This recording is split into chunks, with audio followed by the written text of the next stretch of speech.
Mai 2026, en direct devant des dizaines de milliers de spectateurs. L'ingénieur Kai-Shen Dao recharge une Fangcheng-Bao Taille 3 équipée de la Blade Battery 2.0. Ses capteurs externes grimpent à 76,42 degrés Celsius. Le tableau de bord de la voiture, lui, affiche 71,0 degrés Celsius. 5 degrés d'écart, en plein direct. 6 ans plus tôt, en mars 2020, BYD avait planté un couteau dans cette même technologie devant les caméras du monde entier, sous un slogan qui se voulait définitif « Unsheathed to safeguard the world ». La batterie n'avait pas brûlé. Elle affichait 30 à 60 degrés Celsius. Résultat, des comptes de Kai-Shen Dao suspendus sur WeChat, Bilibili, Douyin et Weibo. Un laboratoire indépendant, Guolian, qui reproduit l'écart de 8 degrés Celsius. Et le 30 juillet 2026, une plainte de BYD déposée contre lui à la police de Shanghai. Si la batterie est aussi sûre qu'en 2020, pourquoi l'entreprise répond-elle à un écart de température par un tribunal plutôt que par un laboratoire? Je vais vous montrer d'où viennent ces 8 degrés, ce qu'ils coûtent à celui qui a acheté l'image de l'invincibilité et pourquoi moi, je ne conseille plus d'acheter sur parole. Une question avant qu'on avance. Si vous deviez choisir aujourd'hui, feriez-vous confiance aux chiffres du constructeur ou aux capteurs d'un blogueur indépendant? Écrivez votre réponse en commentaire maintenant, on comparera à la fin. Et si ce sujet vous parle, laissez un like, ça aide vraiment la chaîne. Revenons en mars 2020, parce que c'est là que tout commence, et c'est là que j'ai personnellement mordu à l'hameçon. BYD organise un événement dédié rien qu'à sa batterie, pas à une voiture, à une cellule. Le message est chirurgical. Cette Blade Battery va redéfinir les standards de sécurité de l'industrie. Ce n'est pas moi qui exagère, c'est la formule exacte utilisée par le président et fondateur Wang Chuanfu lui-même. Une entreprise automobile qui fait de sa batterie la vedette d'une conférence de presse, ça ne s'invente pas. Ça vend un rêve précis, celui d'une voiture électrique qui ne prendra jamais feu. Et la démonstration, il faut le reconnaître, est brutalement efficace. Un test de perforation au clou, filmé, diffusé, commenté. On plante littéralement un clou métallique dans la cellule. Sur la Blade Battery, selon les chiffres communiqués par BYD, la température de surface plafonne entre 30 et 60 degrés Celsius. Pas de fumée, pas de flamme. À côté, une batterie lithium ternaire classique, celle utilisée par une bonne partie de la concurrence à l'époque, dépasse les 500 degrés Celsius et s'embrase littéralement sous vos yeux. 500 degrés contre 60. L'écart est tellement énorme qu'il n'a même pas besoin d'être commenté. L'image parle d'elle-même et elle a fait le tour du monde.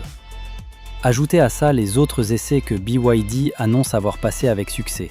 Écrasement, flexion, four chauffé à 300 degrés Celsius, surcharge à 260% de la capacité, sans incendie, sans explosion. Pour un acheteur en 2020 ou en 2021, ou même encore aujourd'hui en concession, ce paquet de preuves ressemble à un dossier scientifique béton. On ne vous vend pas juste une voiture qui roule loin, on vous vend une technologie qui, sur le papier, a survécu à peu près à tout ce qu'on peut lui infliger volontairement.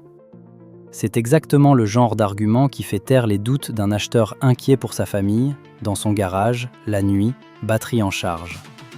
Et c'est là, très précisément, que le piège se referme sur moi comme sur des millions d'autres. Parce que ce test, aussi spectaculaire soit-il, reste un test filmé et diffusé par l'entreprise elle-même, pas par un organisme extérieur qui viendrait vérifier, contredire ou confirmer ces chiffres dans des conditions qu'elle ne contrôle pas. En 2020, personne ne s'en formalise vraiment. L'image est trop forte, le contraste trop spectaculaire pour qu'on aille chercher la petite bête. BYD grimpe, année après année, jusqu'à devenir en 2025 le plus gros vendeur mondial de véhicules électriques, devant Tesla elle-même. Toute cette ascension repose, en partie, sur cette promesse initiale d'invincibilité. Alors si le clou n'a jamais réussi à percer cette batterie, et sur ce point précis, aucune source ne prouve le contraire, pourquoi, quelques années plus tard à peine, la même entreprise commence-t-elle à multiplier les rappels de véhicules directement liés à des risques d'incendie? Pourquoi un produit présenté comme scientifiquement imperçable a-t-il soudain besoin d'être retiré, réparé, remplacé, discrètement, modèle après modèle? C'est exactement là que les premières fissures apparaissent dans le vernis. Vous vous souvenez du clou qui ne perçait pas la batterie? Du slogan qui promettait de protéger le monde? Moi aussi j'y ai cru. Sauf qu'entre la scène du lancement et aujourd'hui, il y a eu 4 rappels. Pas un accident isolé qu'on aurait pu balayer d'un revers de main. Une série, espacée dans le temps, qui dessine une courbe. Et cette courbe, franchement, elle ne va pas dans le sens du slogan. Elle raconte une autre histoire, celle d'une entreprise qui corrige en silence ce qu'elle a vendu en fanfare. Premier signal, septembre 2024. BYD rappelle environ 97 000 Dolphin et Yuan Plus à cause d'un défaut du module de direction assistée, avec un risque d'incendie identifié en interne. 97 000 voitures. Ce n'est pas un lot défectueux sorti d'une chaîne un mauvais jour. C'est une génération entière de véhicules qui repassent par l'atelier. Officiellement, la réparation est gratuite et le rappel préventif. Soit. Mais un constructeur qui vend la sécurité comme argument numéro 1 ne peut pas se permettre d'avoir préventif qui rime avec fréquent. Janvier 2025, à peine 4 mois plus tard, nouveau rappel, 6843 Fangchengbao Bao 5, toujours ce même mot qui revient dans les communiqués, risque d'incendie. Le chiffre est petit à côté du précédent, je vous l'accorde. Mais ce n'est pas la taille du lot qui compte ici, c'est la cadence. Un rappel lié au feu tous les 4 mois, ça commence à ressembler moins à un incident isolé et plus à une ligne de production qui a un problème structurel avec la gestion thermique. Et puis, octobre 2025 arrive, et là, on change d'échelle. Le plus grand rappel de l'histoire de BYD, 115 783 véhicules d'un coup. D'un côté, les Tang produits entre mars 2015 et juillet 2017 avec un défaut de conception du contrôleur moteur pouvant carboniser la carte électronique. De l'autre, les Yuan Pro fabriqués entre février 2021 et août 2022. Et là, on touche directement au cœur du sujet.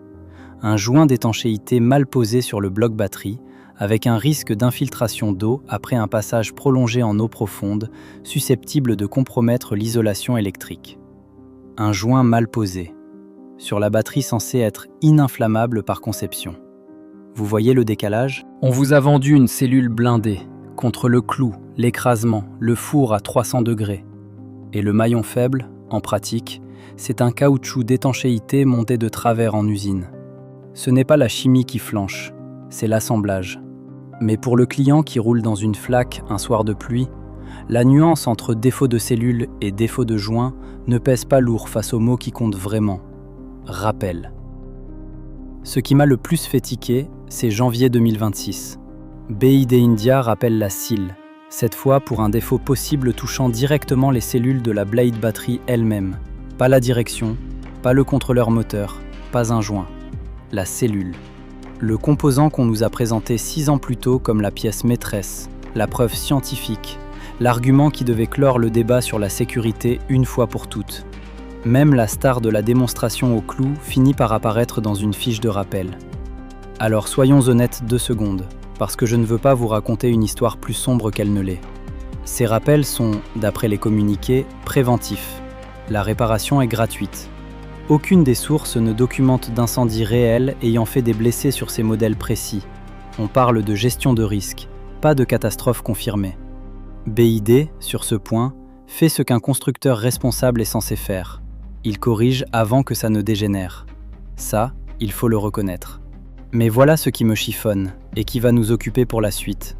Si tout est vraiment sous contrôle, si chaque défaut est repéré et corrigé avant le moindre drame, pourquoi la même entreprise choisit-elle exactement cette période pour lancer une technologie de recharge encore plus extrême, qui pousse cette même batterie à encaisser des courants et des températures jamais vues?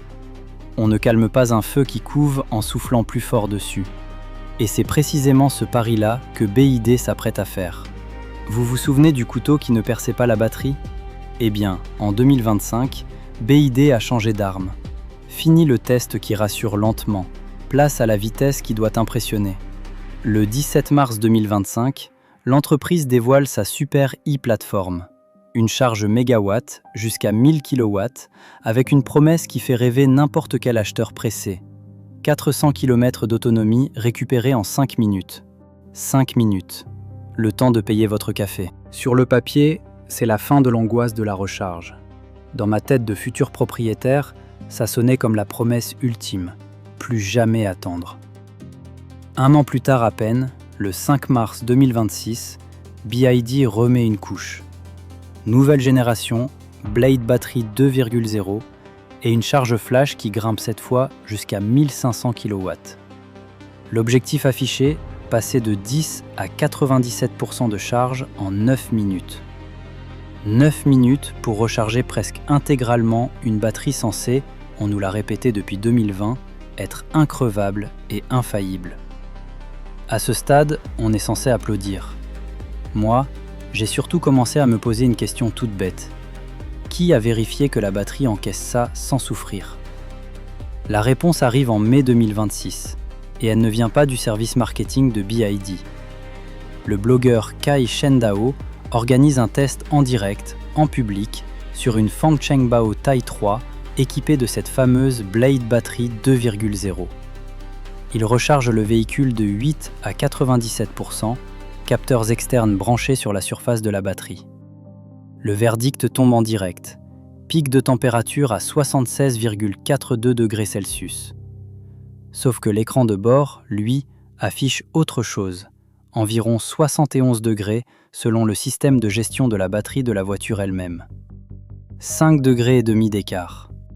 Entre ce que voit l'ingénieur dehors et ce que raconte l'ordinateur dedans. Cette histoire ne fait que commencer, et croyez-moi, les prochains actes vont encore plus loin. Abonnez-vous si vous voulez la suivre jusqu'au bout, parce que ce genre d'écart ne reste jamais isolé longtemps. Et effectivement, ça ne reste pas isolé. Kai Shendao, pas convaincu par son propre matériel, commande un second test, cette fois dans un institut indépendant reconnu, le Guolian Research Institute, rattaché au Centre national chinois d'innovation sur les batteries de puissance. Même protocole, même type de recharge rapide, de 7 à 97% en 8 minutes et 32 secondes. Résultat, 78,5 degrés relevés en surface par les capteurs externes, contre environ 70,5 degrés affichés par le système embarqué du véhicule. Presque 8 degrés d'écart.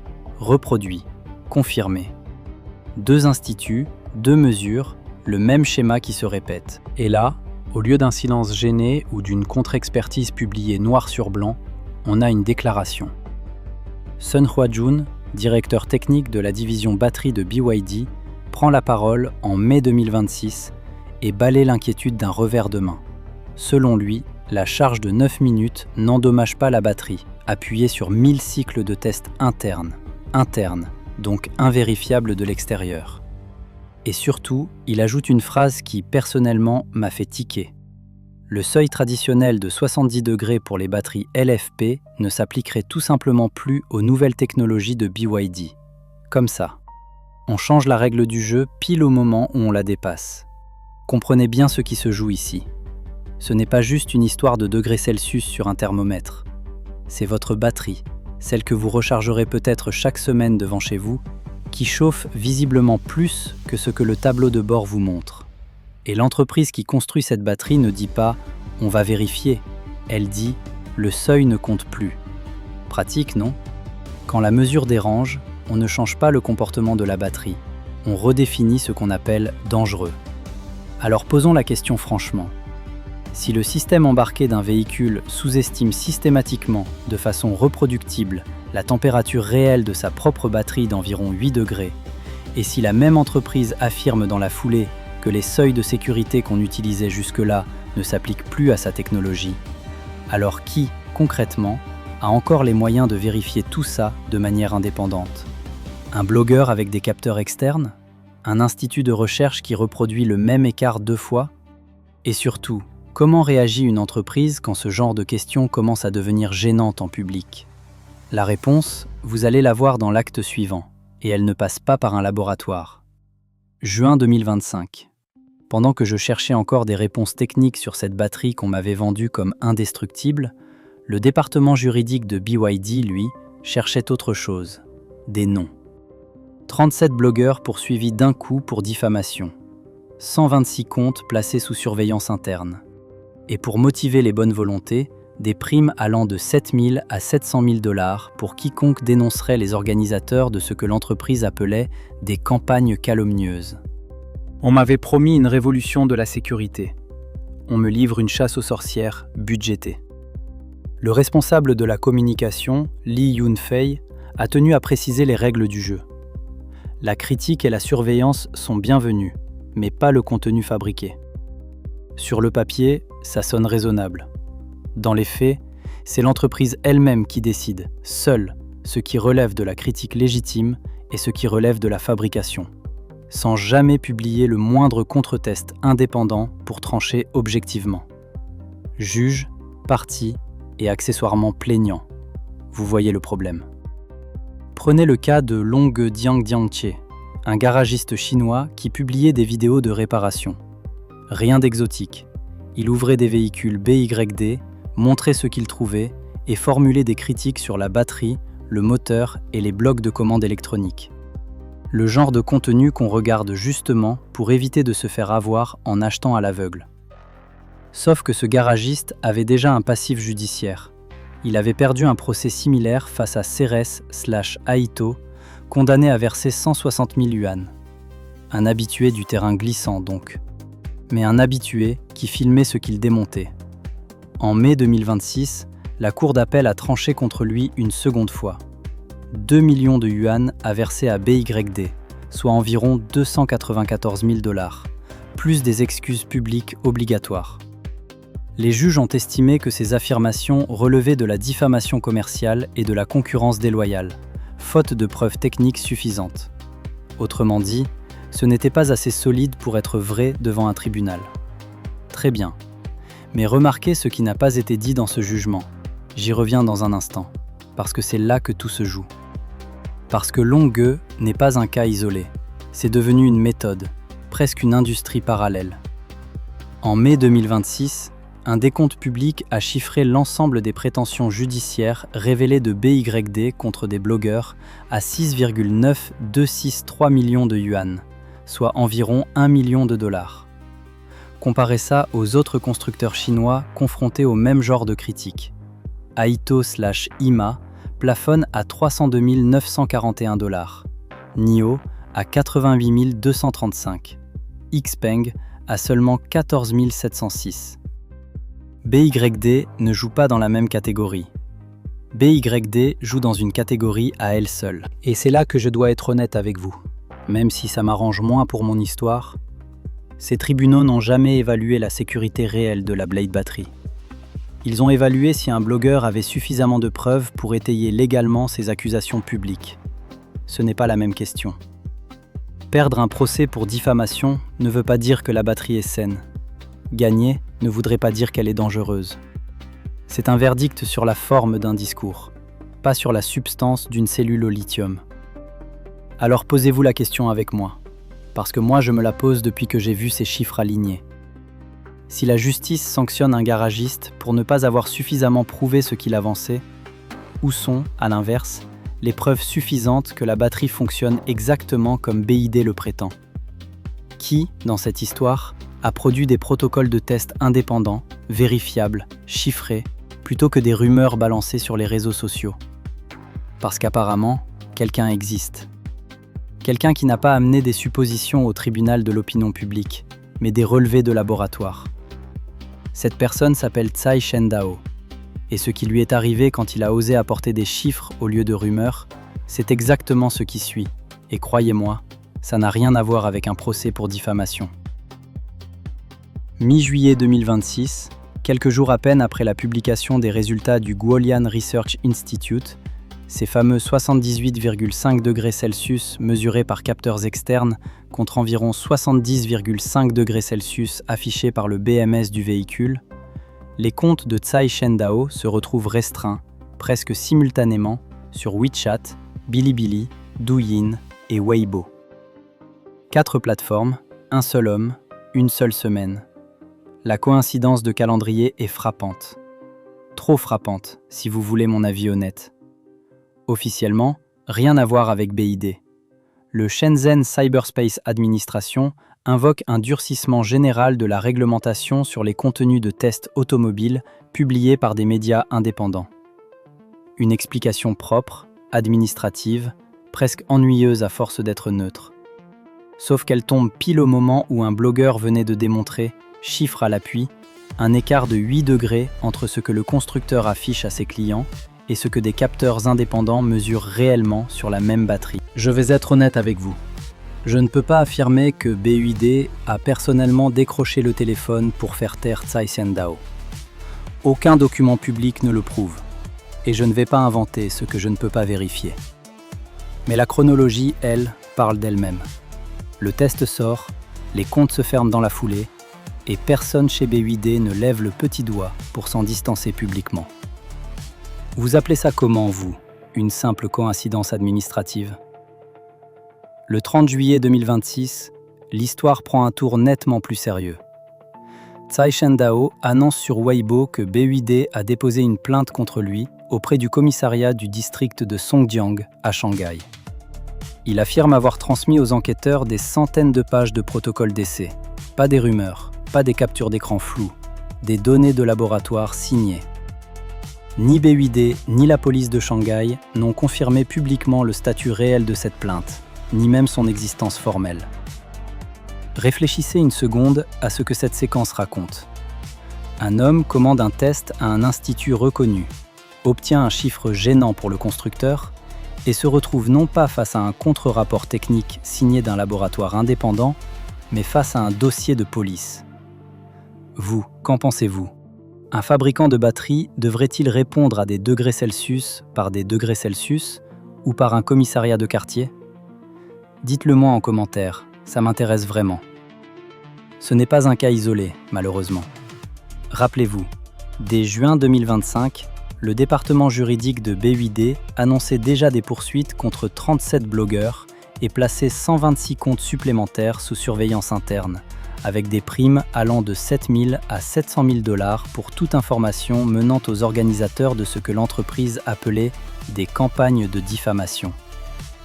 Un an plus tard, le montant cumulé des poursuites publiquement révélées atteint 6 926 300 yuan, soit environ 1 million de $, de très loin le chiffre le plus élevé de toute l'industrie automobile chinoise. Aito et Hima plafonnent à 302 941 $, NIO à 88 235, Xpeng à seulement 14 706. BYD n'est pas juste devant ses concurrents dans cette course-là. BYD joue dans une catégorie à part. Pourquoi une entreprise qui vend plus de 2 millions de véhicules électriques par an aurait-elle besoin de traquer des blogueurs avec une telle énergie ? Regardez les comptes, et le mystère s'évapore assez vite. Le bénéfice net de BYD a chuté de 19% sur l'ensemble de 2025, sa première baisse annuelle depuis 2021. Puis, au premier trimestre 2026, la dégringolade s'accélère brutalement, moins 55,4% sur un an, au plus bas depuis plus de 3 ans. Et ce n'est pas tout. Les emprunts à court terme de BYD ont bondi de 72% depuis fin 2025. Les stocks chez les concessionnaires atteignaient 2,5 mois de vente à la mi-2025, largement au-dessus du seuil de 1,5 mois jugé dangereux pour la trésorerie du réseau. Ajoutez à ça une guerre des prix qui, par estimation, a englouti plusieurs centaines de milliards de yuan de chiffre d'affaires pour toute l'industrie automobile chinoise. Dans ce contexte-là, une réputation de batterie increvable n'est plus un simple slogan marketing. C'est un pilier financier que l'entreprise ne peut plus se permettre de laisser vaciller publiquement. Alors, posez-vous la question avec moi. Une entreprise qui perd de l'argent, qui s'endette et qui répond aux critiques techniques par des plaintes plutôt que par des contre-tests indépendants, que va-t-il se passer quand le contrôle indépendant ne dépendra plus du courage isolé d'un blogueur, mais deviendra une obligation légale imposée à tout le monde ? Parce que ce moment arrive, littéralement dans quelques semaines.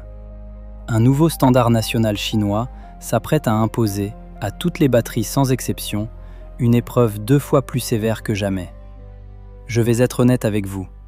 Il y a une partie de cette histoire qui joue vraiment en faveur de BYD, et il serait malhonnête de vous la cacher juste pour noircir le tableau. Le 28 mars 2025, la Chine publie une nouvelle norme obligatoire, la GB 38031-2025. Elle remplace l'ancienne version de 2020 et entre en vigueur le 1 ER juillet 2026, c'est-à-dire quasiment au moment même où éclate toute cette bataille entre BYD et ses critiques.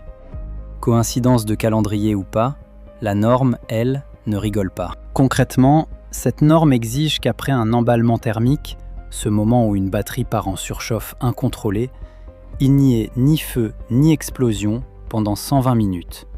2 heures. L'ancienne exigence, elle, se contentait de 5 minutes de délai avant l'embrasement. On parle donc d'un durcissement environ 24 fois plus strict. Autrement dit, l'industrie tout entière, BYD comprise, va devoir prouver sur le terrain ce qu'elle promet depuis des années sur les plateaux de présentation. Et sur le terrain, justement, BYD n'a pas que des ennuis à se reprocher. Plusieurs de ses modèles, l'Atto 3, la Seal, la Dolphin, la Seal Ion 7, la Seal 6 DMI, ont décroché la note maximale de 5 étoiles chez Euro NCAP, avec une évaluation spécifique de la protection de la batterie en cas de choc. Ce n'est pas un communiqué de presse maison, c'est un organisme indépendant européen. Là, je dois vous le dire tel quel, sur la tenue mécanique en cas d'accident, les preuves extérieures existent, et elles sont plutôt bonnes. Autre élément qui pèse dans la balance, en mai 2026, une équipe de blogueurs a démonté en direct un pack Blade Battery 2.0 pendant 6 à 8 heures, à la meuleuse, à la scie, au marteau, à la pince monteur. 170 cellules mises à nu, modules DBU et BMS intégrés, refroidissement par liquide caloporteur, résine époxy partout. Résultat, le pack n'a pas pris feu. Si vous cherchez une preuve physique que cette batterie encaisse des coups qu'aucun véhicule normal ne subira jamais dans un garage, la voilà. Alors, posons-nous la question honnêtement. Est-ce que la batterie elle-même est mauvaise ? Franchement, rien dans ce qu'on a vu ne le prouve. C'est même plutôt l'inverse. Le problème, ce n'est pas l'acier de la cellule. Le problème, c'est tout ce qui se passe autour, quand quelqu'un essaie de vérifier les chiffres que BYD affiche sur ses propres écrans de bord. Et là, on revient exactement au point de départ de ce reportage. Mars 2020. Unsheathed to safeguard the world. Le clou qui traverse la batterie sans qu'elle prenne feu, pendant que la batterie concurrente s'embrase à plus de 500 degrés. Ce moment-là a fabriqué un mythe, celui d'une batterie impossible à percer. Et en un sens, 6 ans plus tard, c'est peut-être toujours vrai. L'acier du clou n'a jamais réussi à percer la Blade Battery. Mais en 2026, ce n'est plus le clou qui pose problème. C'est l'accès à la vérité. Ce que l'entreprise bloque aujourd'hui, ce n'est pas une pointe métallique, ce sont des procès à $1 million et une plainte déposée à la police de Songjiang, à Shanghai, contre un homme qui n'a apporté que des protocoles de test, pas des rumeurs. Et pendant que tout cela se joue publiquement, il faut se souvenir du contexte financier qui explique, selon moi, pourquoi les enjeux sont si élevés pour BYD. Le bénéfice net a chuté de 19% sur l'année 2025, puis de 55,4% au premier trimestre 2026. Les emprunts à court terme ont bondi de 72%. Les stocks chez les concessionnaires dépassent le seuil dit dangereux. Une guerre des prix qui a englouti, selon certaines estimations, des centaines de milliards de yuan de chiffre d'affaires pour tout le secteur. Dans ce climat-là, la réputation de sécurité de la batterie n'est plus un simple argument marketing. C'est un pilier financier qu'on ne peut plus se permettre de laisser fissurer par des chiffres indépendants. Alors qu'est-ce que vous achetez réellement, vous, quand vous signez pour une BYD ? Vous achetez, selon moi, une technologie de batterie qui a probablement de vraies qualités mécaniques. Les crash tests et la démonstration à la meuleuse le suggèrent honnêtement. Mais vous achetez aussi, en même temps, une promesse de transparence que personne d'extérieur n'a encore pu vérifier dans les conditions de l'entreprise elle-même. On vous vend un chiffre de température au tableau de bord, 70, 71 degrés, pendant que des laboratoires indépendants, à 2 reprises, en mesurent presque 8 de plus sur la surface réelle de la cellule. Et à chaque fois que quelqu'un pose la question publiquement, la réponse arrive sous forme d'avocat, pas sous forme de contre-test. Alors non, je ne vous conseillerais pas de faire une confiance aveugle à cette invincibilité affichée. Ce n'est pas la batterie en elle-même que je vous demande de craindre, c'est le silence organisé autour d'elle. Si vous achetez aujourd'hui sur la seule foi du marketing, vous risquez de découvrir la vérité sur la dégradation réelle, sur la température réelle, sur la fiabilité réelle, non pas dans un rapport technique, mais dans un jugement de tribunal rendu bien après votre achat. Attendez peut-être le 1 ER juillet 2026, laissez la norme GB 38031-2025 faire son travail, laissez le marché prouver ses chiffres sous contrainte légale plutôt que sous contrainte commerciale. Voilà, c'est tout ce que j'avais à vous dire sur cette histoire de batterie soi-disant increvable. Dites-moi en commentaire si vous auriez fait confiance à ces chiffres les yeux fermés. Likez cette vidéo si l'enquête vous a servi à quelque chose et abonnez-vous pour ne rater aucune prochaine sortie sur les dérives du monde.